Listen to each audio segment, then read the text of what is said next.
이 프로그램은 42-15 노던 블러바드 166가 플러싱에 위치한 뉴욕 효신장로교회 협찬입니다.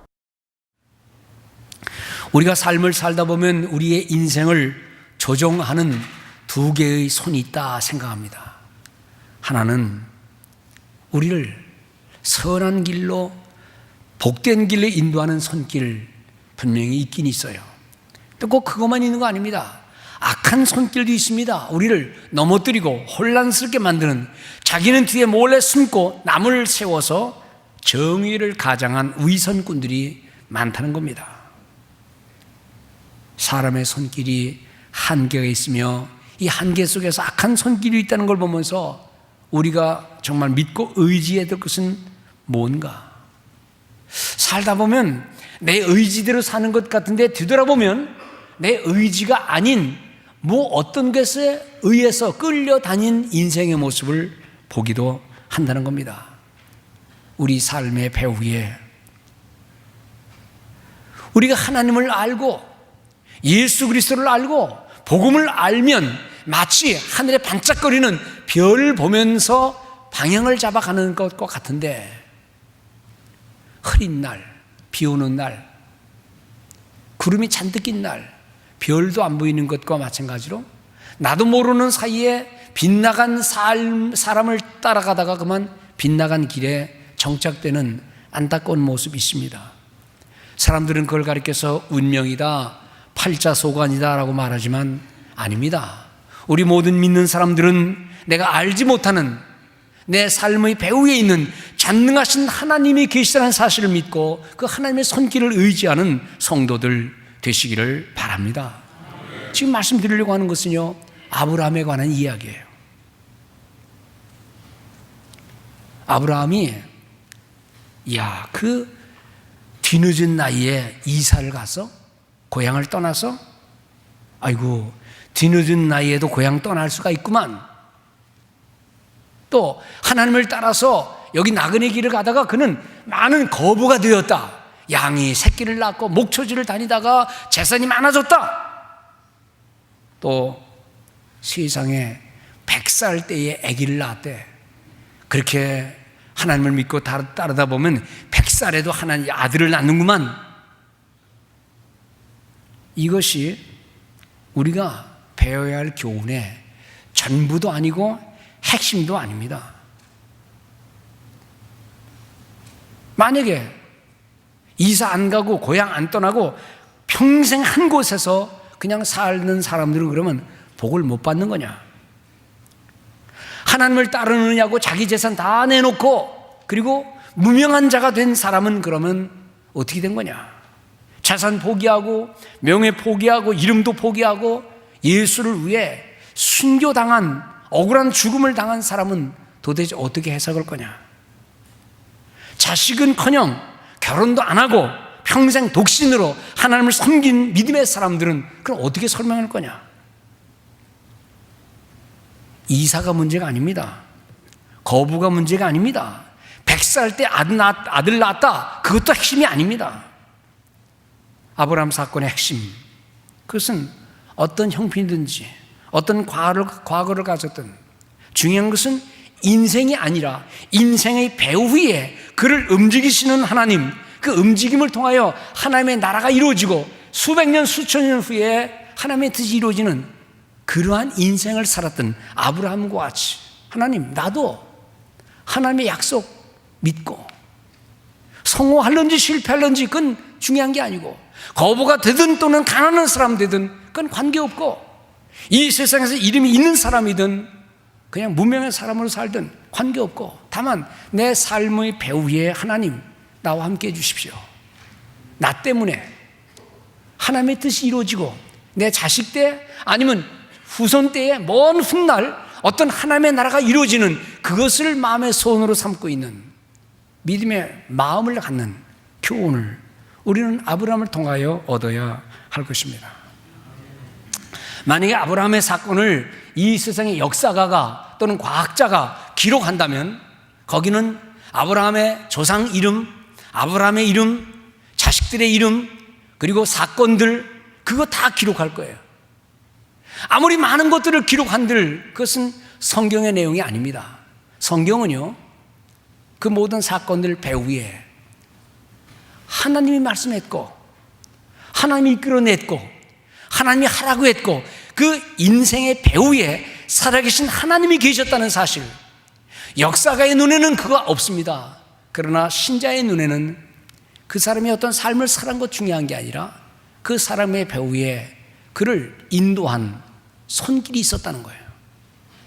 오늘 그 본문에서 그거를 바라보면서 여호와 하나님이 하신 일들, 아브라함도 그 도구요, 아브라함도 그 하나의 수단이요, 하나님의 객체지만 그러나 하나님이 그러한 하나님의 뜻을 이룬 아브라함을 통해서 이루신 모든 일들, 복된 인생, 그걸 배우는 거예요. 우리가 이 아브라함의 사건을 보면서 아브라함의 배후에 있는 일들, 배후에 조상들을 움직이신 하나님까지도 쳐다봐야 되겠죠.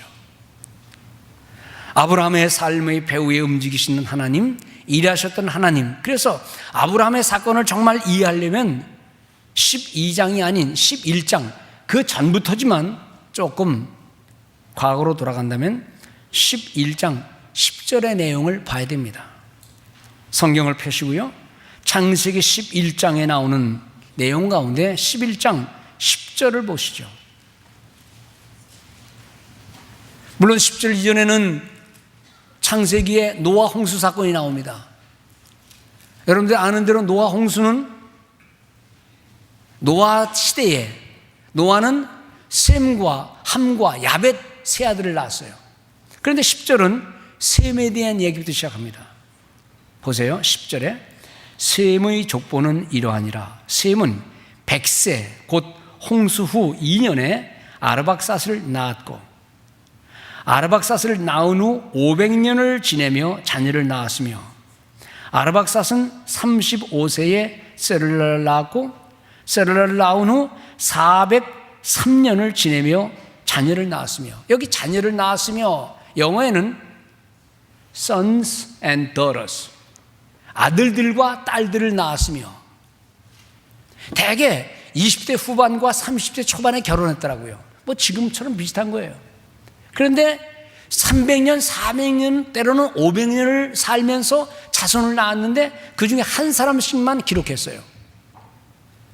아브라함의 사건은 여기서부터 시작되는 겁니다. 그런데 다 읽을 수는 없으니까 25절, 29절을 보면은, 23절을 보면 또 스룩이라는 사람이 나홀을 낳았는데 나홀을 낳은 후 200년을 지내며 자녀를 낳았으며, 24절 나홀은 29세에 데라를 낳았고, 데라는 누굽니까?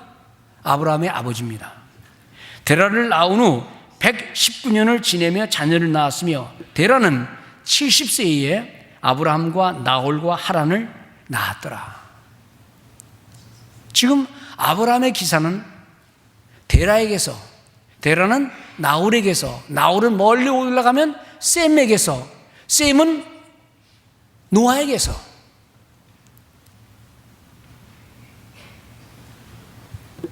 우리가 일반적으로 아는 대로 셈, 함, 야벳, 그럴 때 야벳은 유럽인들의 조상이고, 함은 아프리카 사람들의 조상이고, 셈은 아시아 중동 지방의 조상이다라고 일반적으로 얘기합니다.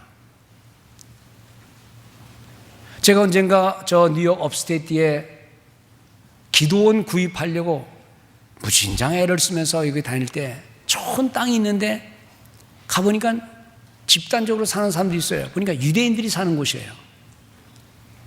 차를 세우고 한참 걸어서 대문을 두들겨서 사람을 찾으니까 유대인 여자가 나오는데 아기를 업고 등에 안고 꼭 한국 사람처럼 자식들을 키워요. 집안에 보니까 꼭 한국 사람이 다시 같이 여럿이 살고, 아이들을 학교 안 보내고 집에서 어머니가 가르치고,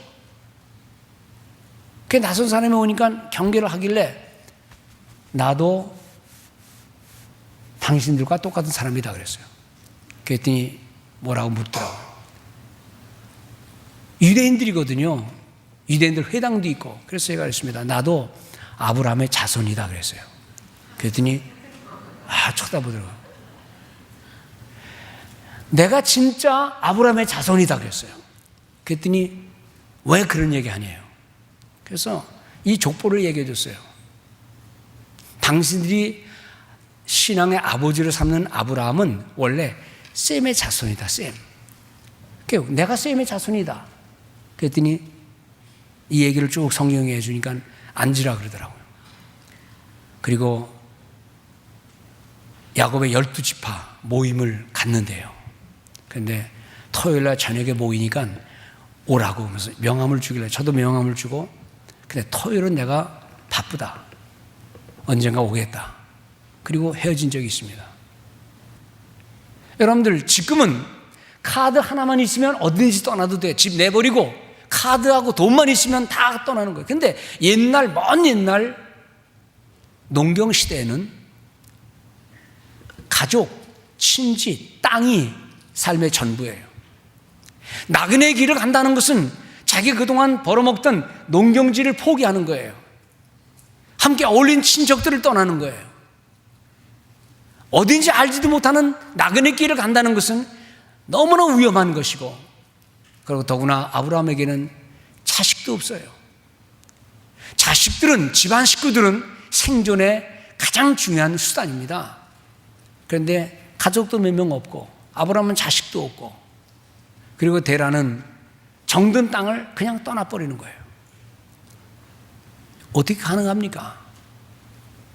농경시대에 그 정든 땅을 포기하고 떠난다는 것은요, 이것은 보통 문제가 아니라는 겁니다. 고향 땅 살기 편하지요. 안정됐지요. 그런데 문제는 우상 숭배의 중심지가 갈대아 우르가 된다는 거예요. 아브라함의 놀라운 신앙의 배후에 있는 이런 역사는 아브라함 스스로 한 게 아니라 그 조상 데라가, 그리고 멀리는 셈, 멀리는 노아, 이 신앙의 아름다운 뒷받침과 그 배경 속에서 하나님은 그 모든 것들을 움직였다는 겁니다. 아브라함의 신앙을 보는 겁니다. 그런데 11장 31절에 데라는 나이가 205세가 되어 하란에서 죽었더라. 어디를 향해 가는 겁니까? 여기 31절에 보면 식구들을 데리고 데라는 갈대아 우르를 떠나 어디로 가요? 가나안 땅으로 가고자 하더니 하란에 이르러 거기서 거류하였으며, 영어에는 they settle down 돼요. settle down. 그냥 짐 푸는 거예요. 너무 머니까, 또는 하란이 좋을 수 있으니까, 식구들이 많고 먹을 건 떨어지고, 그러니 하란에 그냥 짐을 다 풀고 거기서 이제 새로운 삶을 시작하는 겁니다. 그런데 그 땅에서 위기가 생겼어요. 식구들을 데리고 온 아버지 데라가 세상을 떠나는 거예요. 그때까지도 아브라함은 인물이 아닙니다. 아브라함은 이름도 없습니다. 아버지의 손에 이끌려 그냥 떠나왔는데 그 일을 주도한 아버지가 세상을 떠나버렸어요. 자, 이럴 때 어떤 일이 날 수 있습니까? 이 일을 주도한 아버지가 세상 떠났으니 돌아가자. 다시 고향으로 돌아가자. 그럴 수 있고요. 어떻게 하란 말이야? 아버지가 일을 시작했는데 이거 어떻게 하란 말이야? 하고 우왕좌왕할 수밖에 없는 일들. 이때 아브라함의 믿음을 보는 겁니다. 사상적으로 말하면 실존으로 쓰인 간 위기의 순간에 여전히 믿음을 갖고 그 조상이 섬겼던, 그 부모가 섬겼던 그 믿음을 다시 이어받고 믿음의 길을 가는 겁니다. 그러나 사실 아브라함에게는 너무 어려운 부담스러운 짐이에요. 자기 자식은 없어요. 조카를 데리고 있어요. 이끌어놨던 아버지는 세상을 떠났어요. 히브리서 11장 8절에 이때의 상황을 히브리서 기자가 이렇게 말합니다. 믿음으로 아브라함은 부르심을 받았을 때에 순종하여 장래의 유업으로 받을 땅에 나아갈새. 어디입니까? 가나안 땅입니다. 아버지는 가나안 땅을 가다가 하란 땅에 머무른 거예요. 거기까지가 아버지의 일이에요. 나머지는 아브라함의 일이에요. 아브라함은 이건 아버지의 일이었지 내 일이 아니다. 그냥 포기한 게 아니라 그 전까지는 아브라함이 하나님을 찾았다는 기록이 없지만, 그런데 12장에서부터 아버지 떠난 아브라함은 홀로 하나님을 향해 믿음을 키웁니다. 12장에서 하나님은 아브라함을 향해서 말씀합니다. 참된 신앙이란 내 주변에 있는 그 누군가를 바라보고, 내가 믿었던 부모를 바라보고, 내 지난 과거의 인간의 역사를 바라보고 거기에 끌리는 게 아닙니다. 이제는 스스로 결단을 하고 누구와도 관계없는 하나님과 나와의 관계 속에서 하나님의 뜻을 이루고자 하는 하나님 중심의 삶을 사는 것, 이것이 인간의 적나라한 모습인 줄로 믿습니다. 그러므로 우리가 홀로 떨어졌을 때에, 때로 다 누군가 나를 떠났을 때에 나는 내 삶을 혼자서 책임져야 된다는 그런 삶의 위기가 다가올 때도 겁내지 말고, 이럴 때야말로 나와 하나님과의 진정한 관계를 이루는 신앙의 단계라는 사실을 깨닫고 위기를 아브라함처럼 말씀을 듣고 순종하는 삶으로 극복하는 우리 성도들 되기를 바랍니다. 이 12장에서 드디어 아브라함은 그의 신앙의 진가를 드러내는 장면이 나와야 되는데, 문제가 12장에서 문제가 터져요. 하나님의 음성을 듣고 가나안 땅에 가는데 가는 모든 길에서 기근이 심합니다. 기근.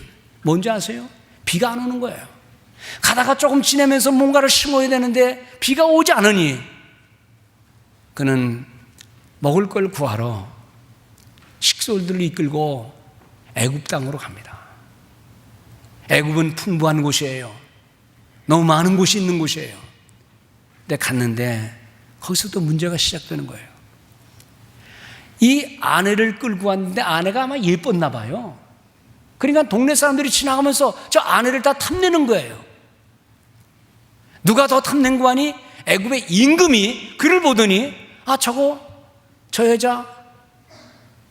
그래서 아브라함에게 저 여자 누구냐 묻습니다. 아브라함이 내 아내요라고 말해야 되는데 그렇게 말하다간 자기를 죽이고 아내를 취할 것 같으니까 누이 동생이라고 그래요. 순간적으로 그냥. 엄밀히 말하면 거짓말은 아닙니다. 혈족 간에 결혼한 거니까요. 근데 누이가 아니에요. 자기 아내예요. 근데 자기 목숨이 위태로우니까 그냥 내 누이입니다. 그러니까 왕이 얼른 뺏어갔어요. 근데 하나님이 간섭하셨어요. 너 손대면 죽는다. 이게 웬일이요? 그래서 왕이 뻘떡 일어나가지고 아브라함을 찾아가지고 이 여자는 누구냐? 솔직히 얘기해라. 그러니까 내 아내입니다. 이놈아, 왜 그렇게 말을 하느냐? 그래놓고 얼른 물건 대주면서 나가라. 야, 나도 죽겠다. 참 재밌는 장면이에요. 그게 쫓겨납니다. 13장에는 제법 짐승들이 많아집니다. 가면서 먹고 새끼를 낳고 또 가면서 새끼를 낳으니까 짐승들이 많아서, 그런데 짐승들이 많으니까요, 조카와 아브라함과 조카와 삼촌 사이에 문제가 생겨요. 종들끼리 싸웁니다. 토지는 작고 풀은 많지 않고 짐승은 많으니까 종들끼리 싸우니까 안 되겠다, 갈라쓰자고 갈랐습니다. 나그네 길을 가면서 형제, 친지가 똘똘 뭉쳐도 모자라는 판국에 조카가 종들과 함께 딴 길을 가니 이게 섭섭한 거예요. 아버지는 아브라함에게 당부했겠죠. 네 조카를 꼭 들고 가라. 근데 조카가 곁길을 가는 거예요. 그 다음에 13장, 14장에 보니까요, 이 조카가 가다가 잘못된 데로 가가지고 그 동네 유민들에게 재산을 뺏기고 잡혀가고 죽게 생겼습니다. 그 얘기를 들은 아브라함이 그만 자기 있는 식솔들을 데리고 칼을 들고 전쟁을 하고 롯을 뺏어오는 장면이 나오는데, 여러분들 이기면 뭐예요? 한 번은 이길 수 있을지 모르지만 그 동네 사람들이 다시 힘을 모으면 다 죽는 거예요. 그게 13장, 14장의 내용이에요. 아니 12장에서 뭐라 그러는 거니? 너 두려워하지 마라. 내가 너의 방패가 될 것이고 너는 나의 큰 상급이 될 것이다. 그랬으면 12장, 13장, 14장에서 좋은 일이 터져야 되는데 계속 안 좋은 일만 터지는 거예요. 불안합니다. 그래서 15장 1절에 보면 아브라함이 두려움 속에 빠지는 장면이 나오고, 이 두려움을 아시는 하나님께서 아브라함에게 이렇게 말합니다. 1절에 아브라함에게 임하여 이르시되 아브라함아 두려워하지 말아라. 나는 네 방패요 너의 지극히 큰 상급이니라. 방패면 뭐하고 상급은 뭐예요? 길을 잘 만들어줘야 될 거 아니에요. 그런데 아브라함의 지금까지 일생은 하나님의 음성을 듣고는 계속 일이 꼬이는 거예요. 그런데 이 아브라함의 일생에서 우리가 기억해야 될 것은 그의 모든 삶이 평탄했다, 모든 원수가 다 무릎을 꿇었다, 가는 길에 참 좋은 것만 생겼다, 그게 아니라 이 말입니다. 뭐가 중요한 것이냐? 그 삶의 역경과 질곡 속에서 하나님이 그에게 말씀하시는 거예요. 무슨 말씀입니까? 그 삶의 어려움 중에도 나는 너를 도울 것이다, 나는 너와 함께한다, 그 약속의 말씀입니다. 눈에는 안 보이는 거예요. 현실은 그런 게 아니에요. 그런데 하나님은 계속 나는 너와 함께한다는 거예요. 아브라함의 신앙이 소중한 것은 이 모든 와중에서도 약속과 말씀과 멀리 후대에 있을 모든 일들을 그는 생각해내는 거예요. 하나님은 뭐라는 줄 아세요? 아브라함에게 내일, 1년 후에, 10년 안에 그런 얘기 안 해요. 너의 자손이 바다의 모래알처럼 하늘의 별들처럼 수도 셀 수 없게 많을 것이다. 아니, 자식 한 명도 없는데 그런 얘기 뭐라 해요? 되어지는 일은 아무것도 되는 게 없는데. 우리는 대개 신앙 그러면 그 신앙이 내 질병을 고치고, 그 신앙이 나를 호화롭게 만들고, 그 신앙이 나를 든든히 세워서 이름도 나게 하고, 그래서 좀 우뚝 서기를 바라는데, 아브라함에게 주신 말씀은 사실 우리는 아브라함 하지만 그 당시 아브라함은 무명의 사람이요. 그 무명의 사람이 후손을 통하여 거대한 민족을 이룰 것이고 가나안 땅을 이룰 것이고 그 후손을 통하여 예수 그리스도를 잉태하게 될 것이라는 이 약속의 말씀, 창세기 본문에는 그 말씀이 없지만 그 후손에 이어져서 다윗 후손으로서 그리스도의 탄생을 예고하는 장면까지 나온다는 겁니다. 여러분들, 우리의 신앙이 소중한 이유는 기껏해야 건강과 질병이 오가고 기껏해야 7, 80년의 삶을 살다가 없어지는 한 줌의 흙이 될 인생 모습에서 그게 중요한 게 아니라 나를 통하여 그 하나님의 뜻이 이루어지는 그 과정에 하나님, 내가 도구로서의 삶을 살겠습니다. 이 기도가 우리에게는 중요한 줄로 믿습니다. 하나님의 사람으로서의 자세, 나를 구원하신 주님과의 관계에서, 하나님의 나라와 관계에서 나는 무엇인가? 내가 가진 재능, 내가 가진 재물, 내가 가진 인생의 모든 소진한 것들을, 이걸 가지고 우리는 하나님의 나라에 얼마나 소용되는가를 관심 둬야 될 삶의 과제를 우리 모든 신자들은 가지고 있다는 겁니다. 신앙의 출발은 하나님의 살아계심과, 그리고 그 살아계신 하나님이 나의 삶의 배후에서 나를 어떻게 인도하시는가에 대한, 내가 누구다라고 말하는 게 아니라 나를 인도하시는 분이 누구신가에 관심을 둬야 된다는 겁니다. 환경도 조건도 아니라는 거예요. 나이도 아니라는 거예요. 언제든지 하나님의 약속의 안내를 받으며 사는 새로운 출발은 비록 뒤늦은 나이에도 이방 신들이 득실거리는 세상에서 편안한 삶을 살만한 그런 곳에서도 벌떡 일어나서 나가되 하나님의 약속을 향해 나갈 수 있는 믿음을 우리에게 교훈해 주는 줄로 믿습니다. 아브라함의 이 믿음, 갈라디아서에서는요, 이 아브라함의 믿음을 다 얘기를 하다가 이 믿음은 우리를 위해 이 세상에 오신 예수 그리스도를 향한 믿음, 십자가를 향한 믿음, 그리스도의 은총을 믿는 믿음, 나의 죄를 용서해 주시고 나와 함께 해주시는 성령으로 함께 하시는 그리스도를 믿는 믿음으로 이어진다고 갈라디아서에서 바울은 말하고 있습니다. 갈라디아서 3장 6절에서 말합니다. 아브라함이 하나님을 믿음에, 이 믿음은 지금 예수 그리스도의 믿음을 향해 나가는 것인데, 아브라함이 하나님을 믿음에 그것을 그에게 의로 정하셨다. 3장 9절에 말합니다. 예수 믿는 믿음을 언급하면서 그러므로 믿음은 믿음으로 말미암은 자는 믿음 있는 아브라함과 함께 복을 받느니라. 3장 14절에서 말합니다. 이제 이 아브라함의 믿음은 예수를 믿는 믿음으로 이어진다는 겁니다. 이는 그리스도 예수 안에서 아브라함의 복이 이방인에게 미치게 하고 혈통을 넘어서는 겁니다. 계보를 넘어서는 겁니다. 아브라함의 복이 이방인에게 미치게 하고 또 우리로 하여금 믿음으로 말미암아 성령의 약속을 받게 하려 함이라. 할렐루야. 아브라함의 가진 그 믿음은 아브라함에서 끝나는 게 아니에요. 먼 훗날 그리스도 오실 그 십자가의 사건까지 이어지면서 그 십자가의 사건에 기여하는 나그네 인생의 모습을 보는 겁니다.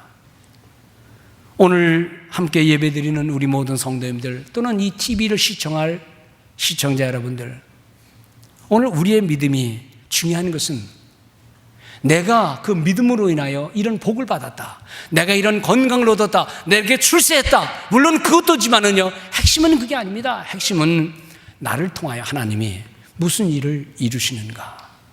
나그네여도 좋다, 길 가는 인생에도 좋다, 때로 삶의 고난한 모습을 당해도 좋다. 그러나 나를 통하여 하나님이 뜻을 이루신다면 하나님, 나는 행복한 인생입니다 라고 고백하자는 겁니다. 나는 지금 어떤 삶을 살고 있나, 세상 사람들이 나를 어떻게 평가하든, 굴곡진 인생을 살든 평탄한 삶을 살든, 또는 내가 미처 꿈꾸지도 않았던, 상상도 하지 못했던 그런 인생의 모습을 가고 있건, 남이 나를 바라보는 게 중요한 게 아니라 내 삶 속에 하나님이 간섭하고 계시는가, 나는 여전히 하나님 말씀을 따라 약속을 이루는 삶을 살고 있는가. 여러분들의 삶 속에 살아계신 하나님이 임재하는 축복이 있기를 바랍니다. 우리의 삶의 배후에 하나님의 계시다는 믿음을 갖고 하나님, 나를 그렇게 인도해 주십시오 라는 기도가 있기를 바랍니다.